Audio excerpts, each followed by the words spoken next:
Hi guys, James at RampantLionReviews again for you today with another beer review. For this one, we are going to stick to Sweden and we're going to return to a brewery that's featured on the channel a number of times before. I've had some really nice beers from these guys over the years, a good few different styles, and it was actually only quite recently that this brewery's beers became more available to me again. They kind of went under the radar a little bit, at least from my perspective, for a wee while, because the first beer I tried from them was back in 2015, 2016, something like that, and we only started finding their beers again last year, if memory serves me correctly.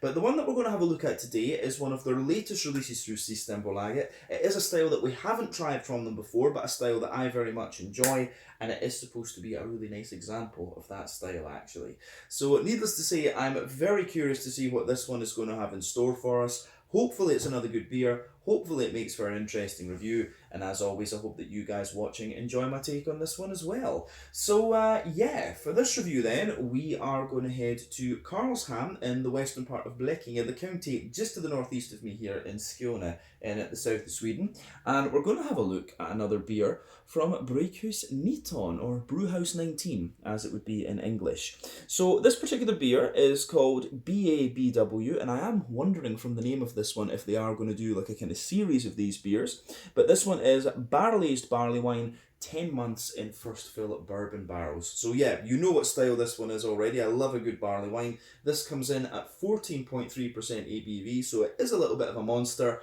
and this beer was released as part of the Tillfälligt assortment through Systembolaget in Sweden for January, the 27th of January 2023. So yeah, my first barley wine from Brygghus 19, and also I think my first barrel-aged beer from them as well, if memory serves me correctly. So yeah, this should be quite nice. I still remember the original beer I had from these guys, My Balalaika Russian Imperial Stout, and that was pretty nicely done actually. But yeah, let's crack on with this one then and see what this beer will have in store for us. Always nice to return to Brygghus 19, and we'll see what they have going forward.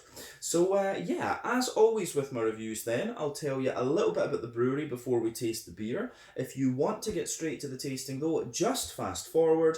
All the usual links are in the video description below. That's the brewery website, the link to my other reviews that I've done from Brygghus 19 before, and we will no doubt return to these guys at some point in the fairly near future. But there's all the usual social media down there. If you want to see more reviews, do please consider subscribing to the channel. The support you give is massively appreciated, and remember you can go into the channel homepage and search for beer based on country, city, state, county, province, prefecture. Use the geography tagging system, go up and put those into the search bar on the channel homepage. If I review beers from the area that you've searched for, they will pop up. Otherwise, you can check out the playlist of beers from different countries. You'll find this one in the Swedish playlist, along with many other things.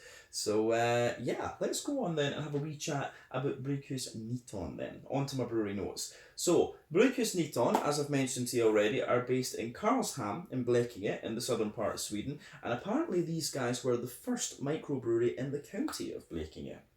So the brewery was founded back in 2012 by Dan Magnus Svensson, Magnus Karlsson, and also Mikael Lundell.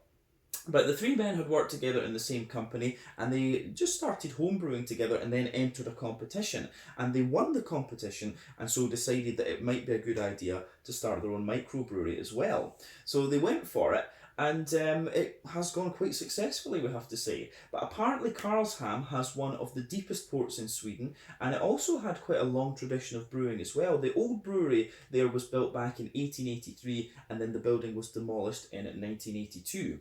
But this brewery is based in an old dairy mill near the harbour. The larger kit at the brewery has a capacity of 2,000 litres per brew, but they've also got a smaller kit there as well for pilot brews to test new recipes too. But over the course of 2019, they started issuing shares, and this allowed them to invest very heavily in the brewery. They brought in Ida Iversen as their new brewer and invested in new equipment, and they went on to brew around 100,000 litres of beer that year. They also purchased a 2,000 litre distillery to start expanding and produce their own spirits as well. And then in 2021, they added the Prophecy Brewing brand, which will be their experimental series of beers. I think I have got one of those that we need to look at as well. But these days, as of of 2023. The head brewer is Andreas Lehmann, and as of January 2023, when we're filming this review, these guys have produced around 110 different kinds of beer. So yeah, the oldest brewery in Blekinge County, or the oldest craft brewery we should say, in Blekinge County here in the south of Sweden, and yeah, they do some pretty interesting beers. Probably the best beers I've had from these guys have been the kind of big, strong, malty sort of things. But the last beer we had from them, the one that was with Gorilla Brewing Company from Busan in Korea, what was it, the Jeju Tangerine, Berliner Weiss or whatever it was called, that was really interesting as well. So these guys, despite having been around for a fair wee bit now, having been around for 10 years, they are still pretty damn experimental, I have to say.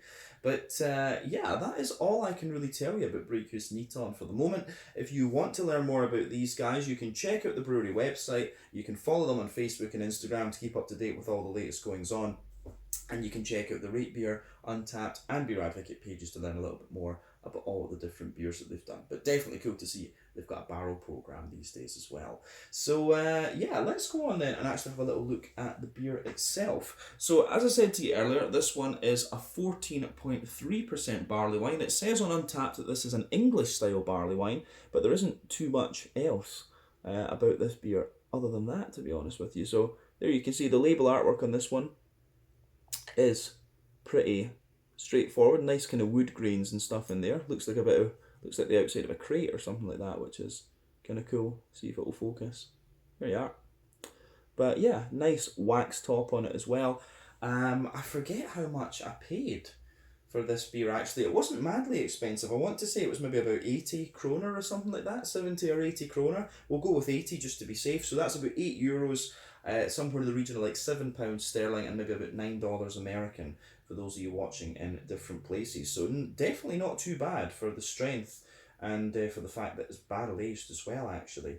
So yeah, I think we can get this guy out and get on with the tasting then, see what's going on. The bourbon barrel aged barley wine. We need to see, oh, there we go. Well, this bit's come off first, so that's always a good thing. And now we just need to get underneath the bottle cap. Let's do this. Aha, there we go.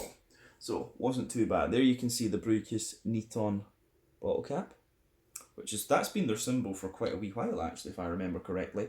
But yeah, let's get this guy out and into the glass.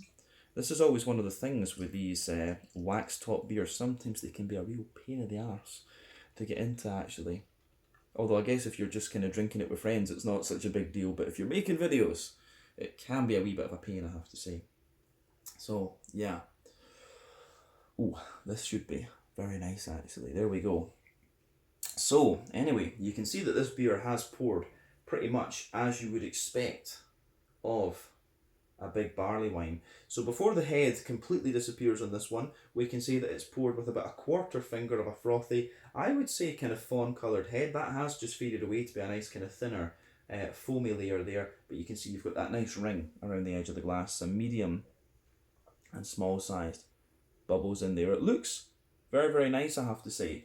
But yeah, in terms of the colour of this beer, this is actually one of the lighter barley wines I can say I've come across in recent times. A lot of the ones, we've had quite a few in the last while actually, but quite a few of them have been, you know, very, very dark. But this is definitely one of the brighter coloured ones, I have to say. So I'm curious to see what the actual flavour and stuff of this beer is like. But yeah, definitely it's got this lovely kind of bright, like really bright sort of chestnutty colour to it. A little bit mahogany as well, I think would be a good descriptor. But if we shine the light through this beer, it's got a little bit of a natural haze to it. But as I say, it's very, very bright. One or two big bubbles sticking toward the side of the glass, a few little ones going up toward to the bottom of the head there, which incidentally is now just a few kind of wispy little bits. But yeah, this beer does look very, very nice. I'm not sure how well you guys can see the colour of this one, but like I say, it does look very, very nice, I have to say. Yeah, awesome stuff. Really, really nice. So, what can we say? Other than that, about the appearance, I don't think too much, but yeah, it does look nice. But yeah, let's go on and actually have a wee look at the aroma of this beer then. and see what it's all about. Pretty much as you would expect for a barley wine, but remember the colour of these beers depends on 1, the type of malts you use. This goes a long way to determining your EBC rating. 2, length of your wort boil will also play a role, because the longer you boil the wort, the more the sugar's caramelised, thus you get a darker colour of beer. Barrel aging and adjuncts that you put in can affect it too. So yeah, this beer, in my opinion, this is one of the lighter barley wines I've seen in recent times, but it's definitely not out with the realms of possibility, out with the spectrum, if you like, for what you should expect for a barley wine. So yeah, the way that this beer goes together, I think, is or it appears, is very, very nice, but definitely a brighter barley wine. I'm guessing from the colour of this one that it's maybe not had a massively long wort boil, but we'll figure that out when we get into the tasting. But let's look at the aroma in the meantime then. Let's see what this is all about.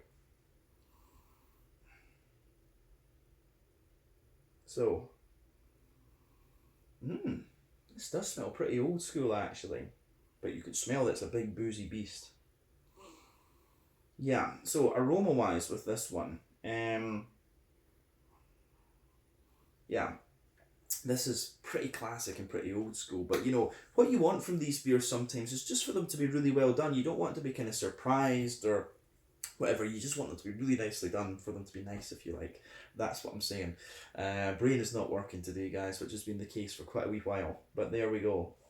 So, in terms of the overall feel of this beer, it's actually got quite a bit of dryness to it in its woody character, but it's got a lot of kind of sweetness above that. You've got lovely fruity characters that you expect, and also a little bit of a kind of green component to this one still, which is quite interesting.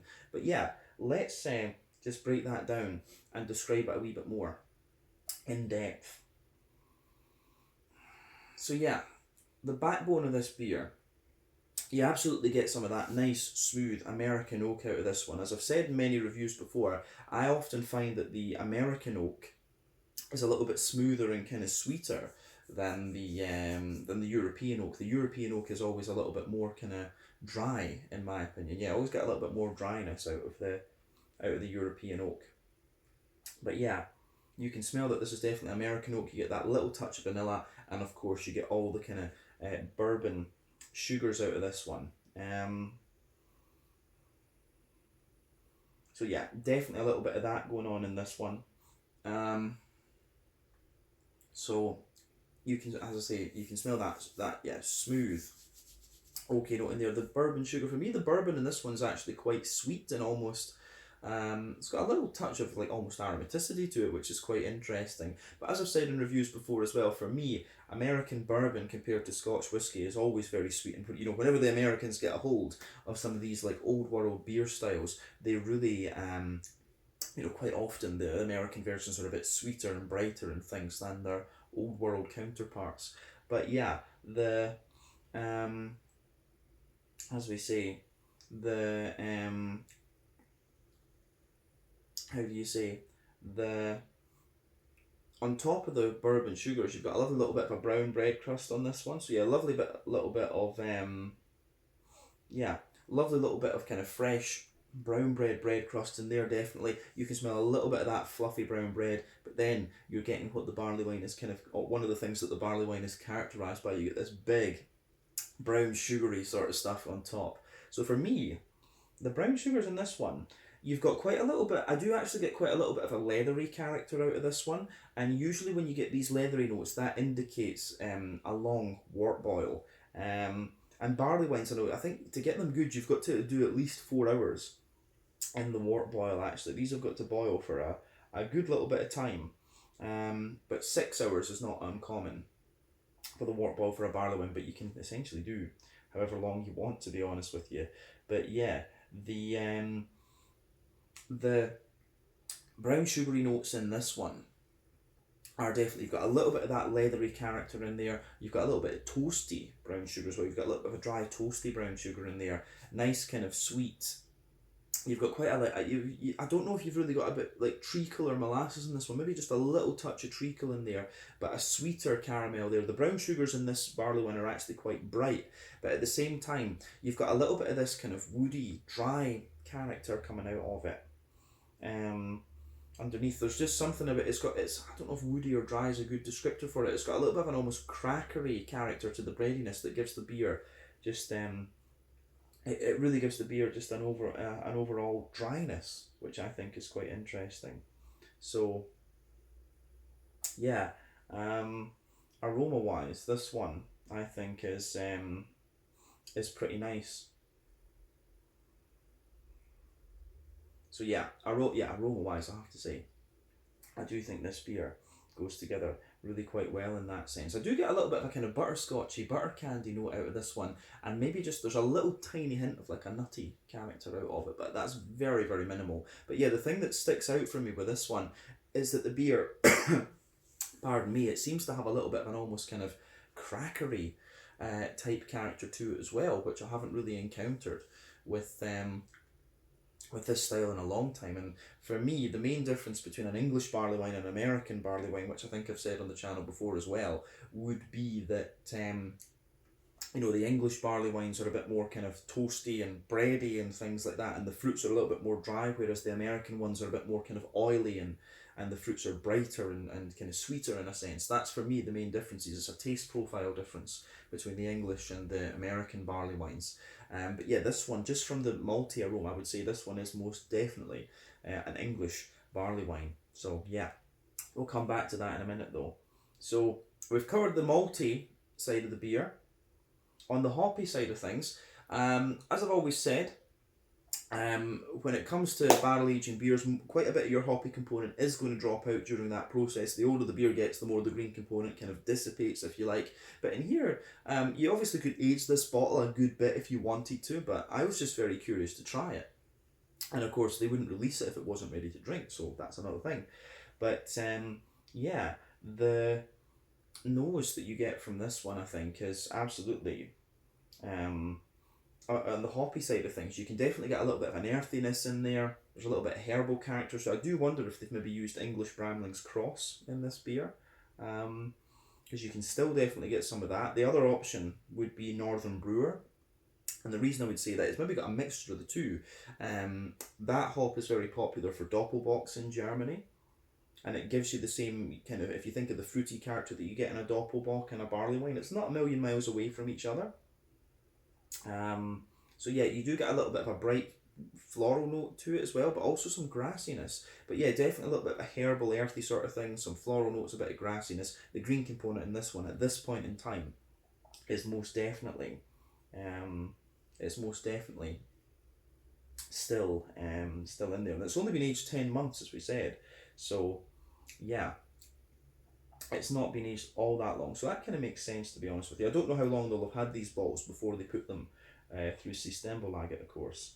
But yeah, you can definitely get a nice little bit of green component out of this one from the hops for sure. But on the fruity side of things, this is where it shows a bit more of its English character as well. So for me, the fruits have got quite a little bit of a dry fruity character to them. So you've got, as I say, you have a little bit of you've got a little bit of like plum in this one, and a little bit of prune as well. So yeah, you've got plums, you've got a little bit of prune, you've got a wee bit of a kind of datey character too. You've definitely got sultanas in there actually, which is kind of interesting. So yeah, these are kind of typical. So you've got a little bit of I don't get so much of a raisiny sharpness. I get a bit of a juicy plum, a bit of a prune, bit of date, bit of sultana, definitely some kind of oily pear as well. It's got a bit of that kind of brandy soaked fruit roll or something to a fruit loaf, I should say. Definitely a bit of that going on. But then you've also got some blackcurrant in there and a bit of a sharper kind of berryish note to it, a bit of a blackberry, something like that. So aroma wise, this beer is quite interesting. So yeah, I do like how that goes together, absolutely. So yeah, in terms of the aroma, this is quite nice, but it's definitely showing its English barley wine character with some of the graininess, some of the hoppy character as well. The herbal, earthy sort of thing is quite English, but then also the dry aspects of the fruit are like that as well. So yeah, the way this beer goes together, I have to say, is quite interesting. So as I always say, take a wee bit of time, take a little bit of time to to enjoy the aroma of the beer before you get stuck into it. But I think we should have a go at this one and see what it's all about. So yeah, this one is the barrel-aged barley wine. They're calling this one, it's the 10 months in first fill bourbon barrels, barley wine, English barley wine, at 14.3% from Brygghus in Karlshamn in Blekinge here in the south of Sweden. Let's get stuck in. Slange, skål, cheers.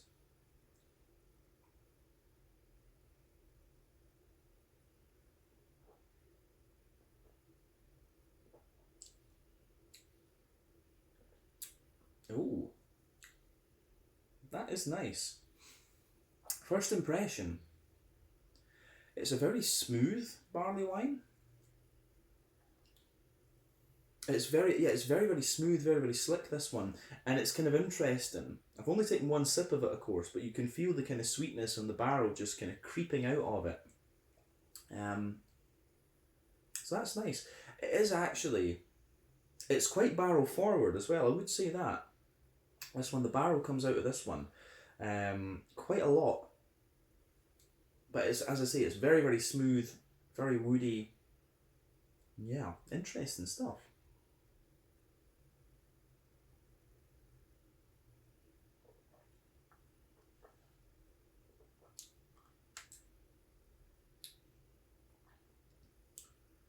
Yeah. It's nice, I like this one actually. But like I say, very smooth bourbon barrel forward barley wine, this one. It doesn't, this is the thing, this beer remains very smooth. It doesn't kind of sweeten up so much the further that you go into the aftertaste with it. But it's still nice and very enjoyable actually. Good winter warmer for sure. So yeah, no, an interesting beer, I have to say, from Brygghus. And this is one of the things, they always do solid beers, and they always just kind of throw something at you that makes you think a little bit, I think. And for me, you know, having done what, nearly 3,700 reviews now, this is kind of what you want. You want something that is going to make you think a little bit.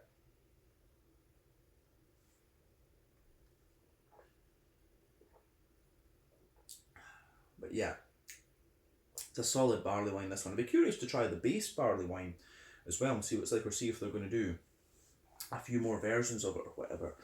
But yeah, let's see how this one, let's just see how this progresses. But we'll break it down for you and describe it as we always do. So in the middle of your palate with this one, middle third of your palate, you can feel there's a lovely kind of smooth American oak wood base.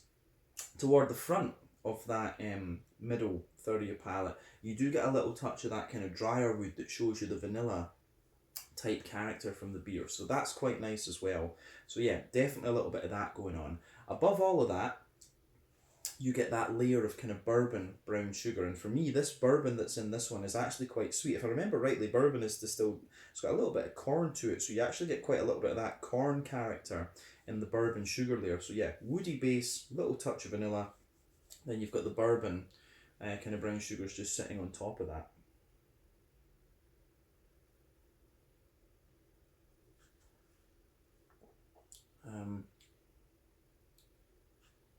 So yeah, the way the beer goes together in that sense is really quite nice. And one thing as well that I will say about this beer is that it's not, I don't find this one madly complex. It's actually very straight shooting in a lot of ways, but the way that the flavours just kind of blend together are quite nice. The other thing I would say about this beer is that it's nowhere near as kind of bready. I thought it was going to have a lot more bready character to it than it does. And this, it's actually kind of a more silky, straight up brown sugary sort of thing that's coming out of this beer.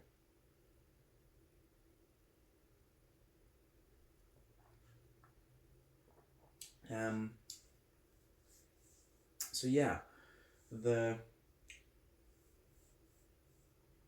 for me, the above the bourbon brown sugar layer, you do get a little touch of a kind of like wholemeal brown bready bread crust. There's a little bit of that sitting there.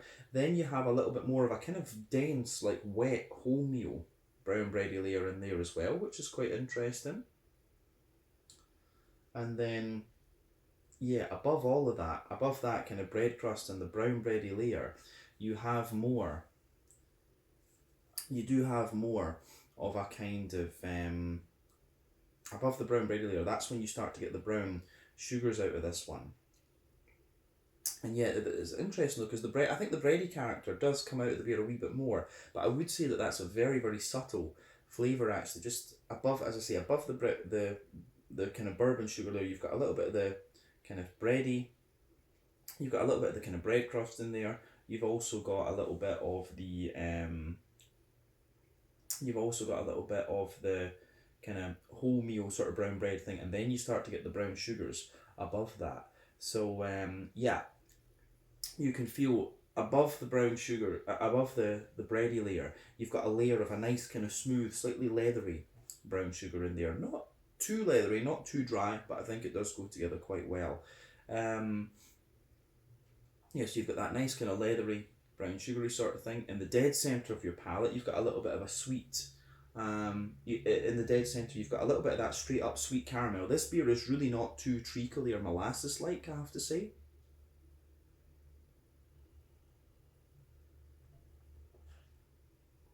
So yeah, in the dead centre, you've got a bit of the straight up sweet caramel.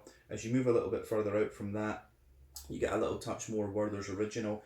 Then as you push further out, you get more and more of the smooth kind of leathery brown sugary notes coming out of the beer, and that kind of lingers into the aftertaste. Further forward on that middle third of your palate, you do get a little bit more of a kind of nutty character just pushing its way out of the beer. So I think that goes together really quite well actually. So yeah, the middle third of your palate in this one is kind of straight shooting actually, but the flavour is just really nice, I have to say. So in terms of the in terms of the kind of graininess and stuff I was picking out of this beer, it's a lot smoother than I was expecting it would be from the aroma. I just have to say that. But yeah, let's look at the back third of the palate then, because I think we've said everything we need to about the middle third of the palate. Remarkably straight shooting barley wine this one, but very nice. Border region between middle and back third of your palate, you do get a nice little bit of a bready build up in there, so a nice little bit of kind of brown bread. The base of the back third of your palate, the woody character gets a little bit drier. Remember, when it comes to beer, I would say that the majority of the kind of dry and bitter flavours come out further back on your palate, sweeter flavours come out further forward. So your woody character is a little bit drier. You can feel the bourbon brown sugars come across as being a little bit drier and a little bit more kind of toasty. And then above all of that, you've got a little touch of the bread crust, and then you've got a little bit more of a kind of taller but airy, still quite dense brown bready character coming out of this one too.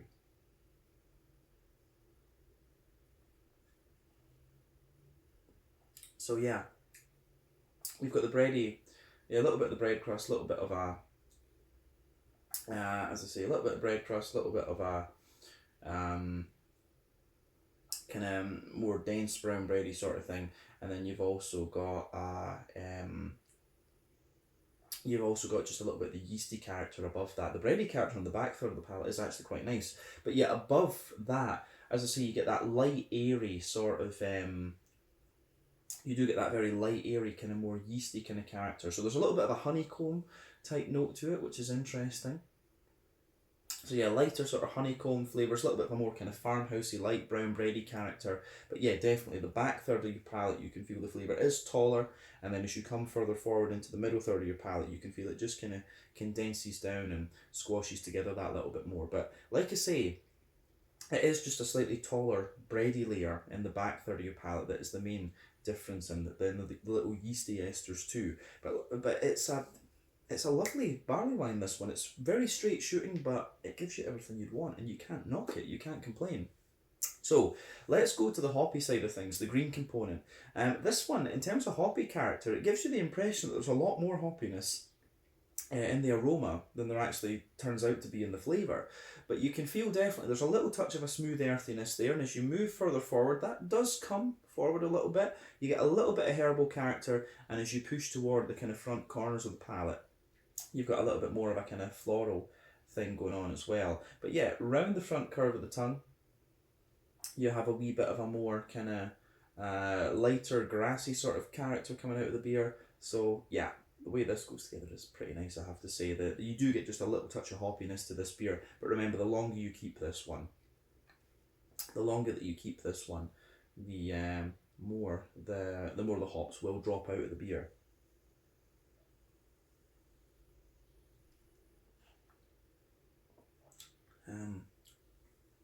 Yeah. So, yeah, lovely. The hoppy character is very, very smooth in this one though, but the whole beer is quite silky and smooth. You get more and more of the barrel out of this as the more that you drink of it. But let's focus on the front third of your palate and the fruity side of things then. So the border region between front third and middle third of your palate, you get a little bit of a kind of bready build up in there, a nice kind of brown bready build up, sure. The base of the front third of your palate, of course, is the smooth woody character. You've got a little bit of the bourbon sugar above that. Then you've got that nice kind of oily bubble where the juicy fruity esters just roll their way out of the beer. But overall, the front third of your palate in this one is very, very smooth. We have to say that. Yeah. So on the fruity side of things then, that sort of brandy soaked bread, fruit bread kind of thing that I was talking about with this beer earlier, it was kind of... you don't get so much of that flavour in this beer, I have to say.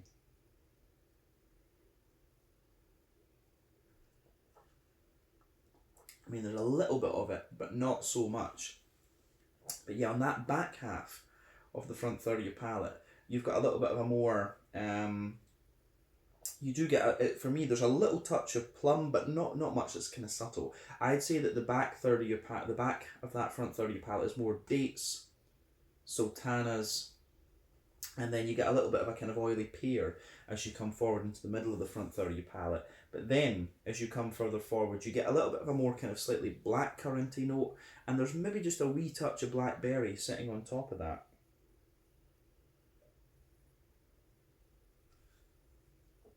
So yeah, definitely. As you move further forward, you've definitely got a little bit more of a kind of, I would say, black. You've got a little bit of black currant under there on the front half of the front third of your palate, then a little bit of a blackberry sitting on top of it. I think that is fair to say. Yeah, interesting stuff from that perspective, but I like it. I do like it. Yeah. So in terms of the